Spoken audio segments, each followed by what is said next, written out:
મિત્રો, આવતીકાલે ડોક્ટર ભીમરાવ બાબા સાહેબ આંબેડકરનો પરિનિર્વાણ દિન 6 ડિસેમ્બર. સમગ્ર ગુજરાતમાં કાયદો અને વ્યવસ્થા સાચા અર્થમાં જળવાય તો જ આપણે કહી શકીએ કે બંધારણ લાગુ છે.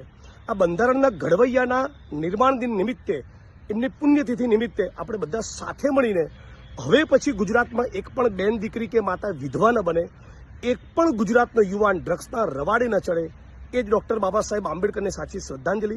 આ મિશન લઈને નીકળ્યો છું.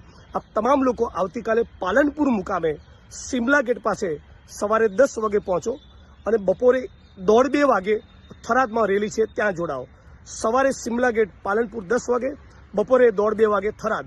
આ તમામ સર્વ સમાજના લોકો મોટી સંખ્યામાં ઉપસ્થિત રહેશો અને સાથે મળીને આપણે ગુજરાતને ડ્રગ્સ મુક્ત બનાવીએ.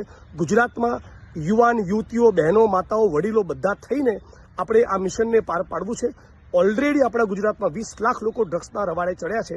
ગુજરાતને ડ્રગ્સ મુક્ત બનાવવાની આ મુહિમમાં આપ તમામ લોકો જોડાઓ. આવતીકાલે 6 ડિસેમ્બર સવારે 10 વાગે પાલનપુર, બપોરે 2 વાગે થરાદ.